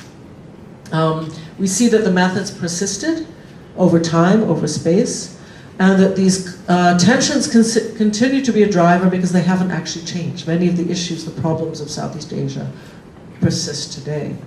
And that these regional parallels are, I think, hard to argue against. I mean, I don't know. Maybe you'll still disagree with me, but hopefully I've done something to convince you. And finally, that it's not about medium. That there are paintings, of course there are paintings, and there are prints. And by the way, where are prints? People don't like prints anymore. We were just talking about that with Jane. What's wrong with prints? Prints are great. You disseminate prints, everyone can have a print. It's great to have a print. And plus, every print is a little bit different. So they are really, in some ways, they're not really identical. It's not like photographs. And so my final point is that I do think this work is its own guy, own girl, in the global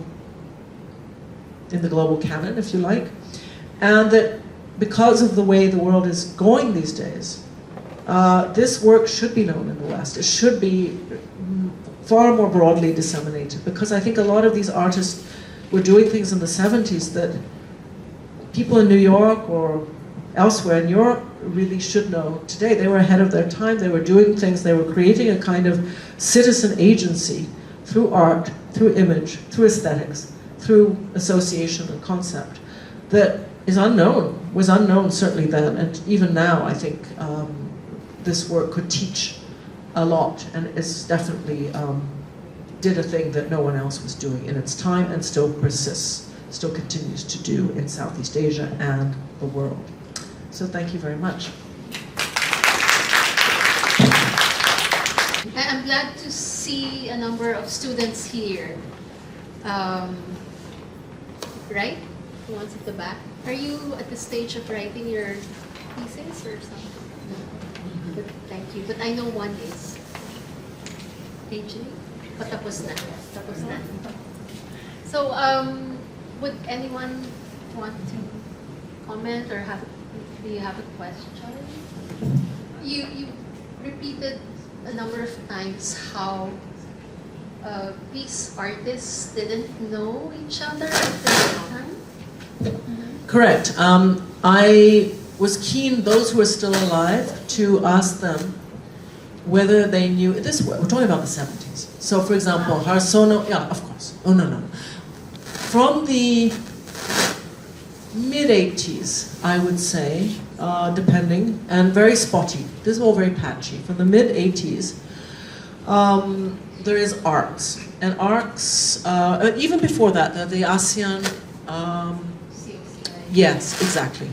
So, which connected, there were exhibitions. Of course, the region was connected. I'm not suggesting people worked in their isolated silos all around Southeast Asia. What I'm talking about is contemporary art connections.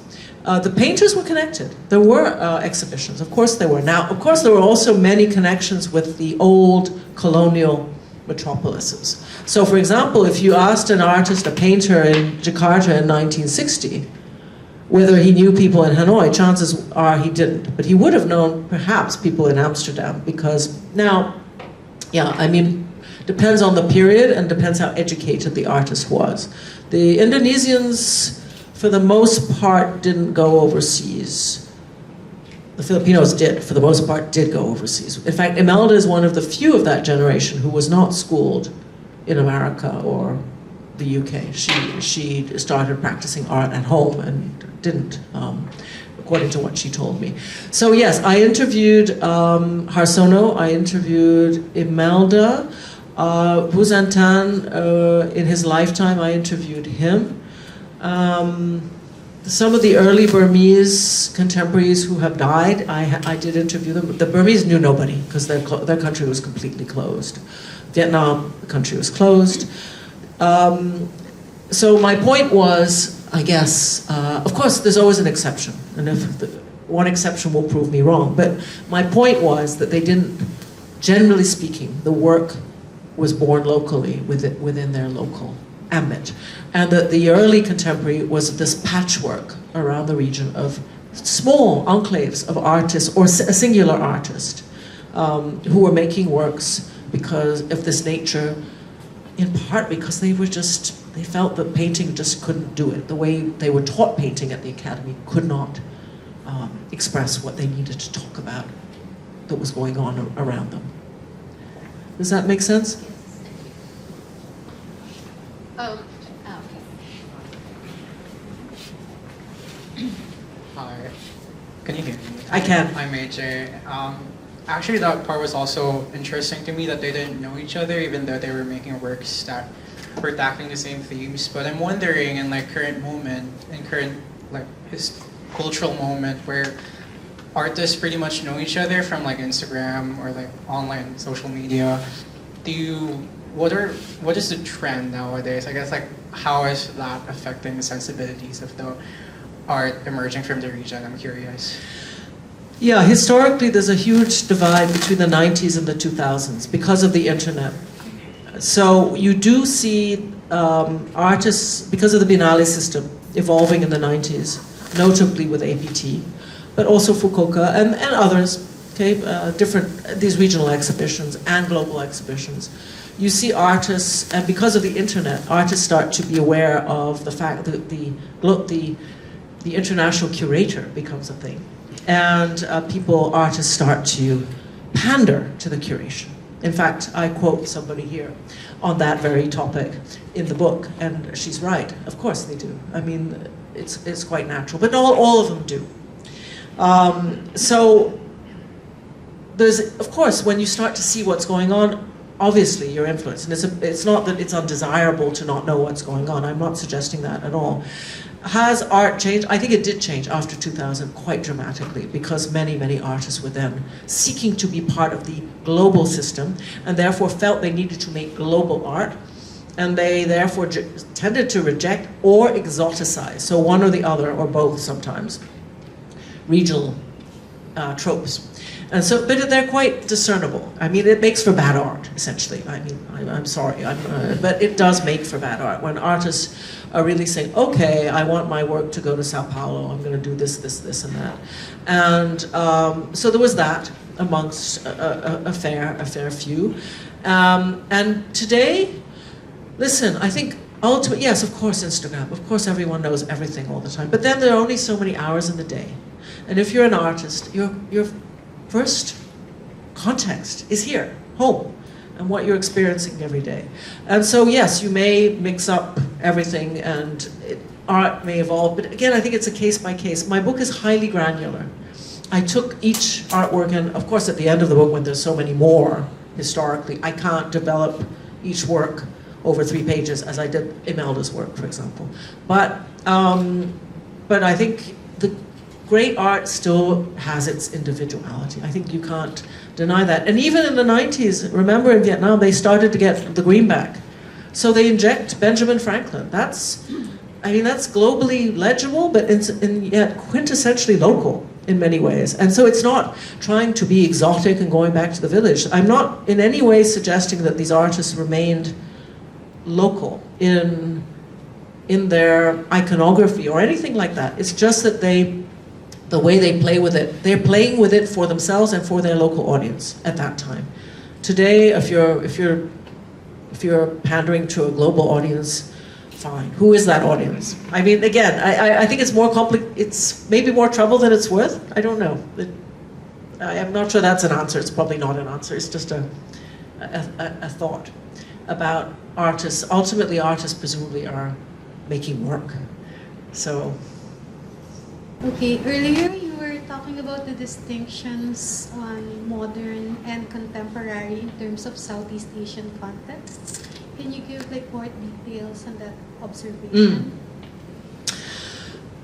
So I used, people are undecided. It's still a subject of dispute, whether the contemporary is in the modern, separates from the modern, how it's related to the modern. I used Antoinette because she considered all those cases, okay, in her 2014 book. And so it was quite convenient because she laid out the different positions.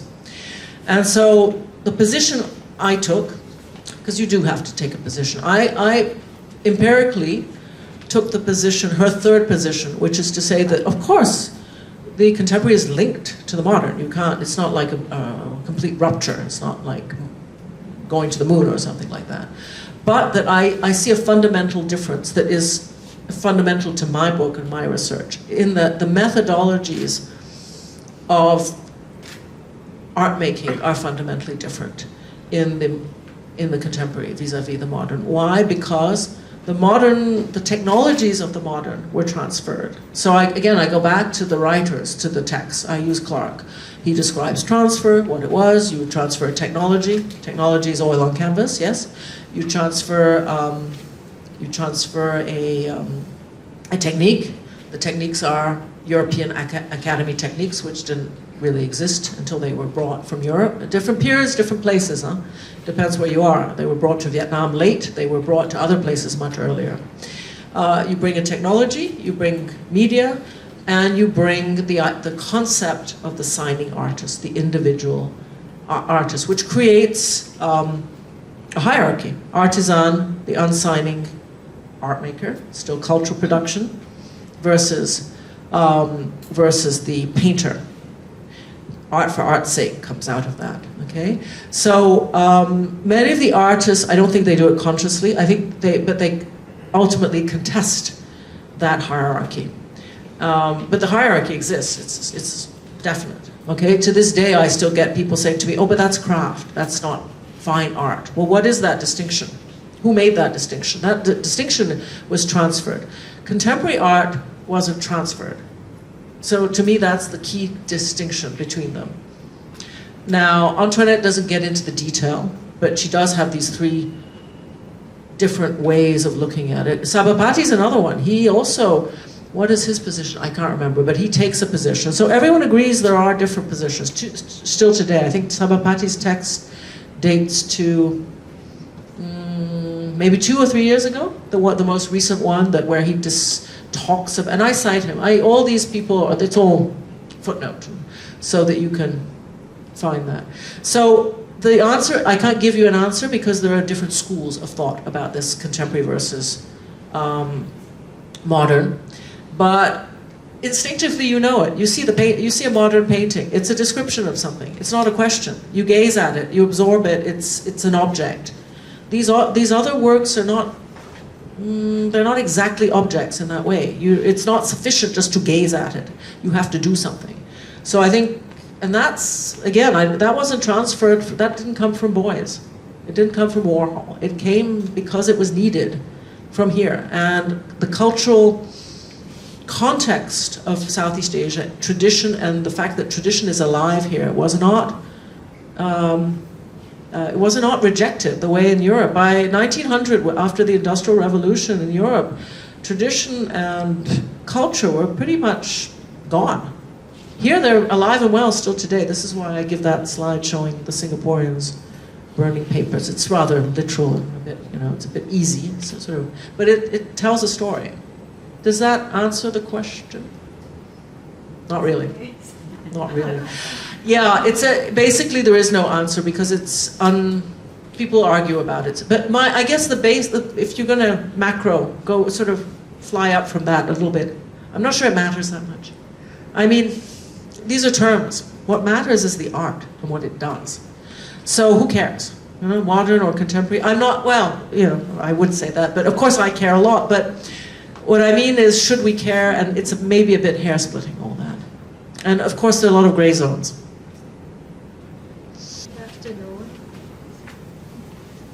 Thank you for writing about our artists.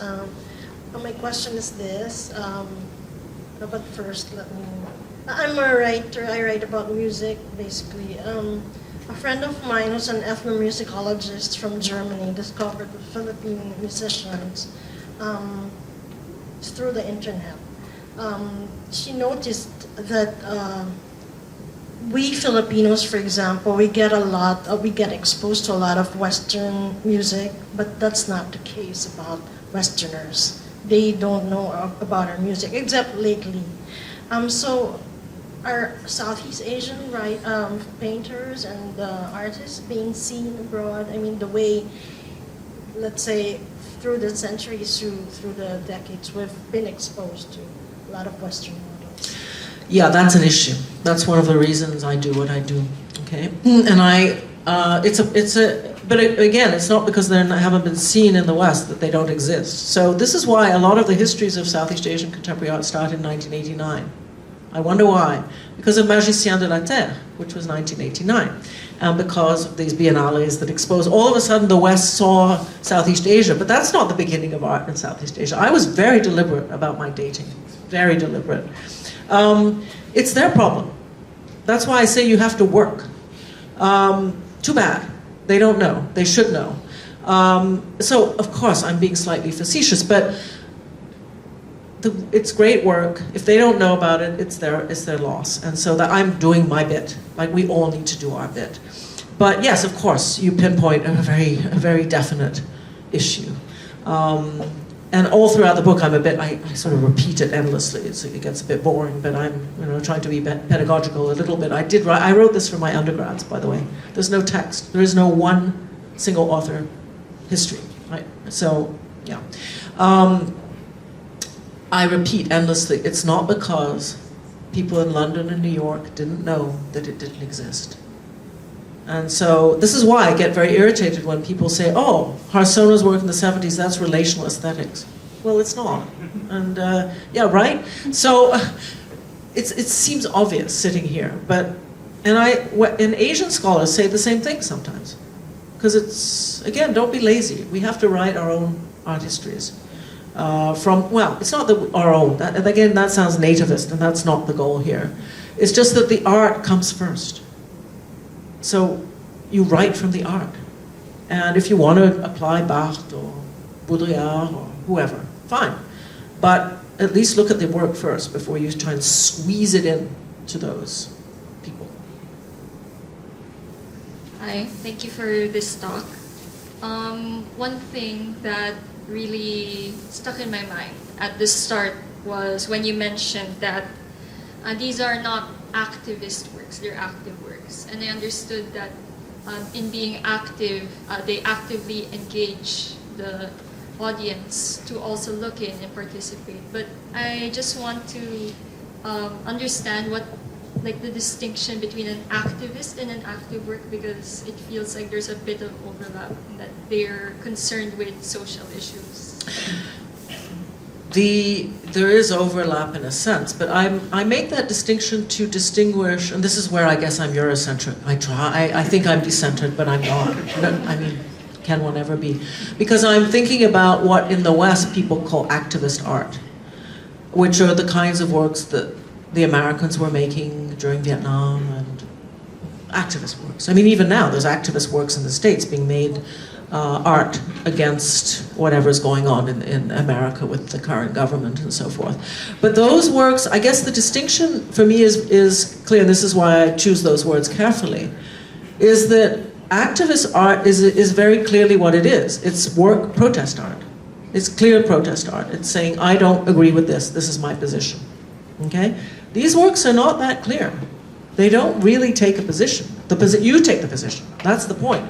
The artists are sharing the blame because they don't want to go to jail. There's a definite, again, that's why I keep saying these works were born from necessity, but they also, the language of art they developed came from the local need. And this is what I argued some years ago in a text that I wrote about conceptualism in Southeast Asian art, how these coded artworks evolved not because artists wanted to be this or that, it's because they could not be upfront about what they were talking about. So that's why I use active as opposed to activist, to distinguish from those clearly in-your-face protest works. Hello.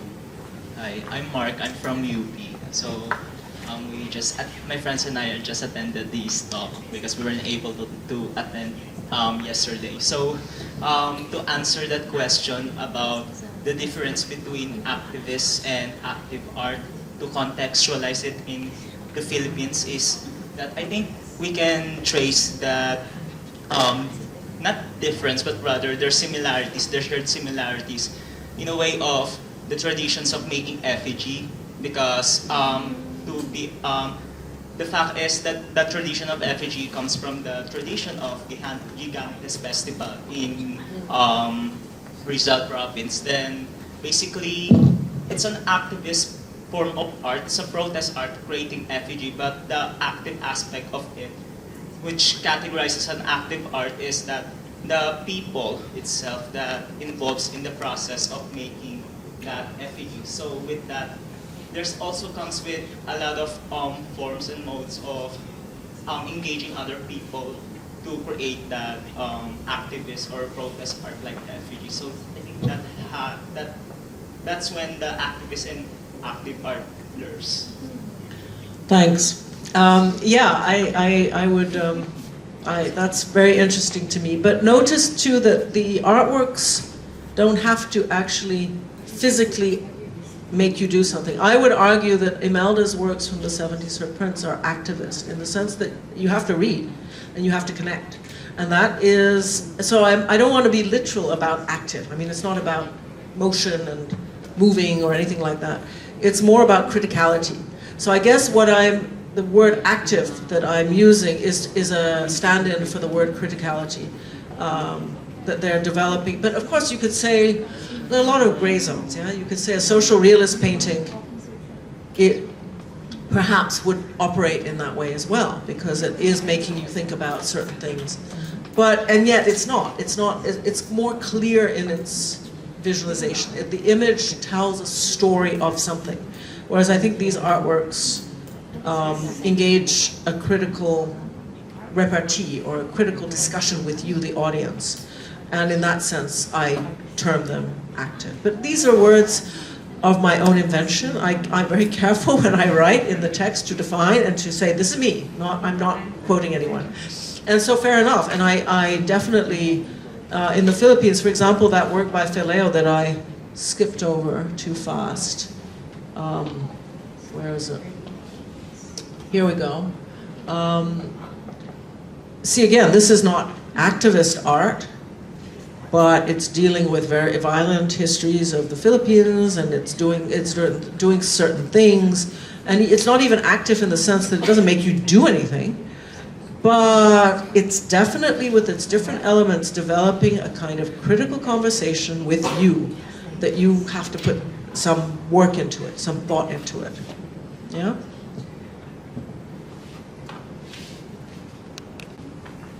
Yes, Elijah from UP naman also. I'm very curious on, well, first of all, I'm not an art studies person, but rather I'm looking at your arguments, Professor, with regards to how do you maintain that proposal of this artworks and your proposal is Southeast Asian, while also instigating some universalist concepts. Specifically, of course, the title itself of your work is Power, Politics, and the Street.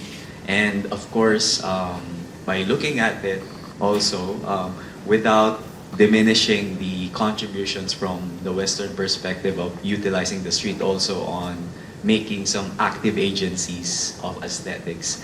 How do you maintain that proposal, or what are your methodologies to really make us convinced that this is Southeast Asian? Aside from also giving the features that these artists are not interconnected or somehow affiliated to each other. Thank you.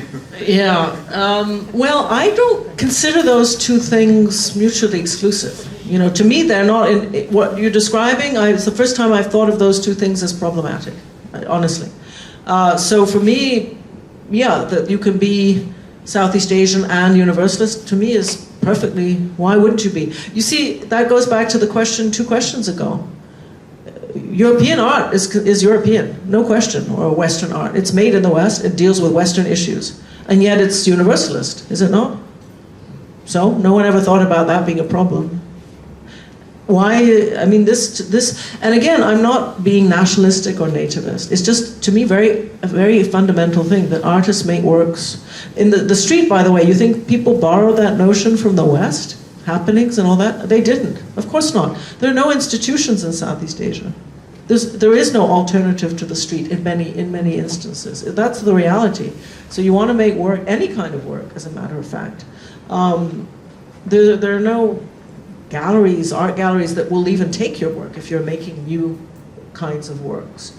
No, going back to your question in the East-West kind of polarization, bearing in mind, I don't think there should be. I mean, again, I don't think it's a binary. I don't see the point. The binary is made because of the ignorance in the West of Asian art. But that's an accident of an ignorance of history, if you like. But where there is maybe some discussion is the notion of avant-garde and what that actually means. And there's a lot of polemic around that. I'm surprised no one's asked me, challenged me on that. Because, and I do use the term somewhat in the book. But again, I'm clear about the definition, and I go back to the most basic definition of the word from the French, meaning before everyone else. That's all. So I'm not engaging a historic Western avant-garde, which is a school and a movement and all that. So I try to steer clear of these kinds of things. Why? Because I want to just talk about the art and why it's important and how it came about. And of course, this is a book. It's a big book. 1 hour and a half is not enough to perhaps convince some of you. But in many cases, it's very clear that the artists just made the work because it was an urgent thing to make such work. And why wouldn't they create such work? In what world is an artist not quintessentially creative? That's the point. Why is the assumption still existing that you have to crib from from the center or something like that? Again, when I first arrived in Southeast Asia, I'll just give you an example of my personal story. I arrived from London in '94, and I was blown away by what I saw around the region, blown away. It was nothing like anything I'd seen in the galleries of London or New York. And that's when I started to investigate this stuff, and increasingly on a scholarly, more academic level. And never did I think in my mind about, because I'm not an art historian by training, I'm a lawyer by training. Okay, so it never occurred to me in my wildest dreams, even though I knew enough about art. I had worked at Southern. I'd already been in the artwork for several years in London, as a matter of fact. But it never occurred to me, this business of the decentered. Never occurred to me. It was very obvious that artists in Asia were making art from Asia about Asia, because I didn't have that.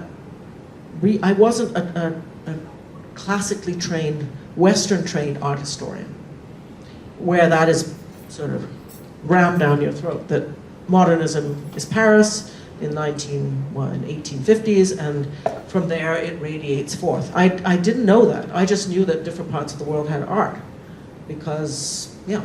So I think partially I was primed to seeing what people in the region didn't see, but plenty of people did. Like we were talking about Valentine Willie this morning. He was one of the people, again, educated in the West, in the UK. It was very obvious to him why this work was important. So there were people here who were already decentered, but I was just already decentered. Yeah, the Guernica is international. Yes, would you agree that it's a sort of global image? But Guernica is deeply local. It's about the Francoist fascist bombing Guernica. So it's right. Okay, so yeah, why not the same in Asia? Fair enough? Any more questions? That's the last question. Moving forward, are there any other artists if you were to write a revise or another edition of this book, artists you've recently encountered who you think would be a good addition to this study, this publication? Not Tons. necessarily Philippines. Tons, of course. I had to leave out so many in the last chapter because it's post 2000, and well, getting into names. There's what's the name of the Filipino, the one we were mentioning earlier, who does tapestries? Yeah. Yes, I mean definitely could have been there, and others, plenty of others. Around the region. I think there's in some places we're coming off an art historical high. In some places I think we're There's a kind of regeneration. There are lots of Burmese artists coming up now because some of them are in exile in Europe because of the situation in Myanmar. Vietnam is coming off a high, I think. I don't see anybody great there. Indonesia, women artists in forgotten islands, plenty. I wouldn't like to name anybody at this point because, favoritism and all these things, but there are plenty of people who could have been there. Would you consider adding artists who are based overseas, but they're like artists the part of the diaspora who are quite active still, continue to be active in their local, in their respective countries? Well, there's Ming Wong for Singapore. So you would, Yeah, I mean, many of them not. Oftentimes, it depends. The Gaston from the Philippines, who's based in Paris, yeah, I haven't seen him recently, but he remains, his work, it's as if he never left. I don't know. I mean, so there are examples. The Thais who left really left. I mean, Rikrit is not in the book. There's a reason for that, okay? I've been criticized a lot for that. Where's Rikrit? Well, it's not the artist, it's the work. Yeah, and so there are a bunch of them like that. The diaspora, let me think. Okay, the Vietnamese is a very interesting case because there are a bunch of Vietnamese who left very, very young. To be fair, I'm not a great believer in most of them. I think their work some of them have come back. Dinh Q. Lê is an exception. He was born in Vietnam, grew up in Vietnam, and only left quite late. And even his birth certificate is wrong. They made him younger for the American school system. This is true. This was disclosed after he died 2 years ago. So he's much older when he left than people thought. And he did move back to Saigon in the mid-90s.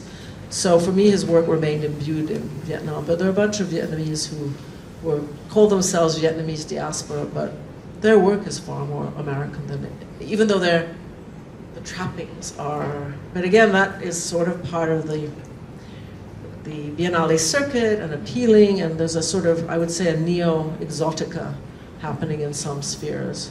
So, no, it's interesting. I was with a Filipina academic, actually, just a couple of weeks ago, who teaches in one of the, I think is it Riverside or Irvine, one of the two, University of California, and she deals a lot with diaspora Filipino work. Sarita. Irvine or I can't remember now, but anyway, but the work does strike me as quite different to what you would get here. So it's a whole topic, and there are a lot more books about diaspora Southeast Asian art, oddly enough, than there is about, so I encourage all the students here to just keep writing, publishing. okay, so thank you, Iola. And we look forward to reading more of your books. The book is available at Fully Booked, right? Sorry, did I? Yeah. Fully Booked. I don't know. We don't have. So it's by order. So there's a QR code there, so you can order the book. Yeah.